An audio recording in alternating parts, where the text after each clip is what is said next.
Why is the light itself changing? Oh, it's on TV. That's why it's demented.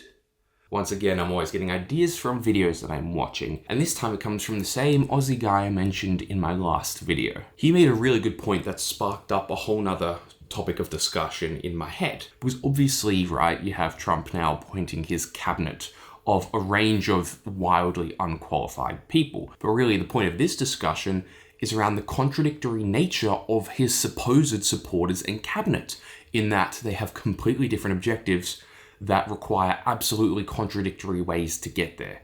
Because usually the typical conservative libertarian perspective is get the government out of the way, cut taxes, give more freedoms back to the people, and things will work themselves out. Even though usually that's not the case, that is the idea, that is the mentality. And that's what people like Elon Musk and the other NASA, what's his name? Why are there so many scammers? We provide full-time remote South African staff to your business. What is this? I received one of these this morning. No, thank you. And the other guy's name is Vivek Ramaswamy. I believe he did do a presidential run and didn't go that far. But now he's being appointed as the head of the Efficiency Commission, which doesn't really make sense to have two heads of the commission. It seems to be, once again, contradictory to the whole point of efficiency, but, you know, they're not really logical in the first place. So here, right, you have this underlying group that spent hundreds of millions of dollars to get him into power, to cut everything, cut taxes, give them more freedom, to exploit more people, just to let things just run on their own, probably into the ground, or whatever. And then you have a whole nother part of the party that wants to use the federal government to restrict rights, restrict people, to restrict people getting medical care for certain conditions, to restrict immigrants and migrants and refugees from being able to settle, or people who have been here for decades or were even born in the country from being able to actually get permanent residency and citizenship status. But you can't have this simultaneous federal control over each of the individual states while you're simultaneously saying we want states' rights, we want individual freedoms. Because they don't work like that. You can't cut taxes, which increase debt, while also claiming you're trying to decrease debt. Once again, you can't have a whole deportation commission and agenda if, once again, you're trying to cut taxes, because it doesn't work. And cool, okay, you increase the efficiency within most of the other departments, but like one of the biggest expenditures within the US government, and a lot of governments, sadly, is the Department of Defense. And the Department of Defense doesn't even complete audits, and there is no way you're going to be able to decrease funding towards them. But if you wanted to cut costs, the best way would be to give them less money, not to nitpick on the smaller stuff.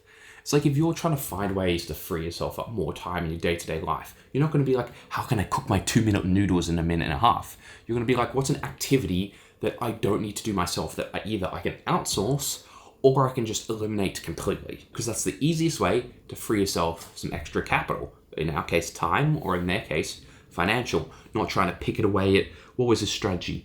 Pick even numbers of social security numbers and then fire all of them and then go to the front and pick another like even number and then wipe out all of those. So I guess it's a non-discriminatory way to cut staffing.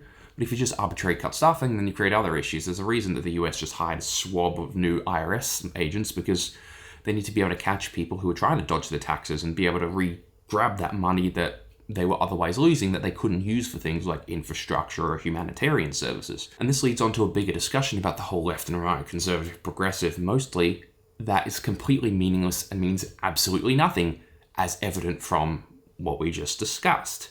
Because, okay, I love immigration, but I hate women's rights. And then it's like, well, where do I fit on the spectrum? I've completely dismantled the whole system there. Most of it is about creating meaningless, nonsensical wedge issues that you can fight on when really you're pretty much the same party. Both parties of most Western democracies are completely and utterly susceptible to corporate interests, that they vote in the way of the corporations, they vote in the way of the ruling class, and they don't really vote in the way that the public wants them. So like in the US, most Americans want gun control. Yet, guess what never gets implemented? It's an easy way for these parties to differentiate themselves when generally there is less and less that does differentiate them. But I think some people go too far and they just assume they're the same when often they are not. Like in Australia, you've got, let's just say for simplicity, the progressives and the conservatives. It's Liberal and Labor, but Liberal's one of the most confusing words in the English language. And a lot of people will say they're the same. And they are just fundamentally not. So the coalition is far worse and strips away far more rights and protections for things like the environment and vulnerable individuals. It's not even close. But it doesn't mean that Labour is perfect either. They also don't do as much for the environment as they should. They also let corporations steal all of our natural resources without paying any sort of tax revenue or royalties to us. But they're not the same. They're both doing lots of bad stuff, and we should keep that in mind, but they're not the same. So it is easy to position yourself on certain issues, the coalition being like, oh my god, these crazy progressives, they're going mad, and Labour being like, oh my god, these conservatives trying to strip away your rights. And as we saw with the US election, no one cared. Everyone's coming out with their takes about why it went the way it did. And really, I think most of them are just wrong. You're just trying to come up with a reason and thinking that reason is the way it happened, which is the same with a lot of YouTube strategy. You're like, this is a guaranteed thing, and really people are just making it up and assuming that's kind of why, because it somewhat makes sense, but doesn't necessarily mean it's a cause and effect. But if you do look at a graph that has been circulating around, every single incumbent failed. It wasn't that Biden ran a bad campaign or Kamala. It wasn't that Trump ran a good campaign. It was that people are hurting. And most people don't vote on logic. They don't vote on policies. They vote on vibes. They vote on headline reading, and they vote on how they're feeling right now. If they think their life is going well, they'll stick with the status quo. Of course you would. You're like, things are great. Why would I change? But if things are in hardship, it is impossible to imagine that it would have been harder under the alternate circumstance that never even happened. So they vote for change, even if it will make things so much worse. We as humans like to simplify things. We like to draw lines where there generally is none. And that creates a whole swab of issues that we then have to deal with. And part of that is the whole left and right conundrum. People then become tribalized because they're like, this is my group of people, even though it's a false concept.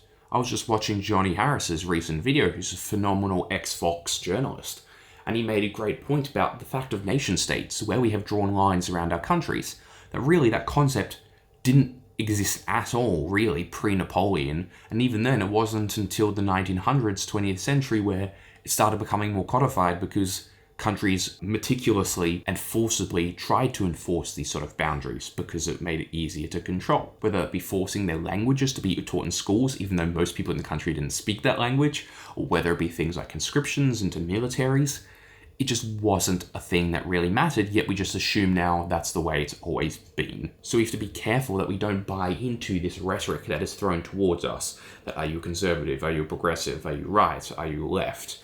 Are you red? Are you blue? Are you all of these meaningless things? Because politicians, I know in the States, they used to vote a lot more across the aisle back in the day. And then over time, they started becoming more and more partisan, that you had to vote along party lines.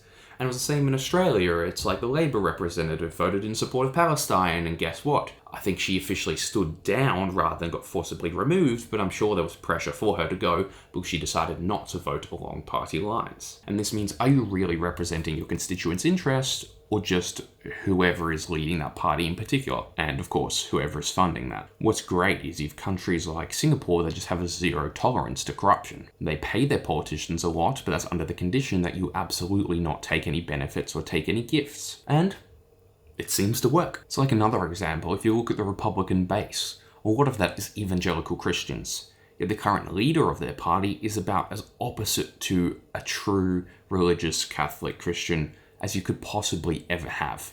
Yet, they're dedicated right behind him. And once again, I'm not trying to group that entire swab of people into supporting one position, but that is fundamentally a loss of their base. Yet it's completely contradictory to their generally advertised faithful positions. The only thing is that you might loosely be able to say progressive and conservative in the context of trying to push for change versus trying to keep things the way they are. However, if you have any context over how bad things currently are for people, or how bad they have been in the past, it is hard to imagine that how we are going now is fine and that there is no change needing to be made. Yes, there can be arguments over what change will yield the best outcomes, which is how things used to be. So if we both want the betterment of society, let's see whose ideas, resonate most with the voting public and which ones they think will be able to move us towards that better society. Now it isn't about that. It's how can we either self-destruct society, or how can we, once again, try and slightly improve it, maybe as long as it doesn't impact those corporate interests. And one of the best analogies I heard is that you're not trying to vote for a party that will get you exactly where you want, because you've only got like 3 options if you're lucky. You're trying to catch a bus to the suburb in which you're hoping to get to eventually. One that will at least put you in the right direction, and each time that comes around, you can slowly move closer and closer and closer. So pay attention to the rhetoric that is being muttered on traditional press or by certain politicians, because they always have some sort of motive, because they're always trying to make you think of a particular issue in a particular way due to, once again, their self-interest.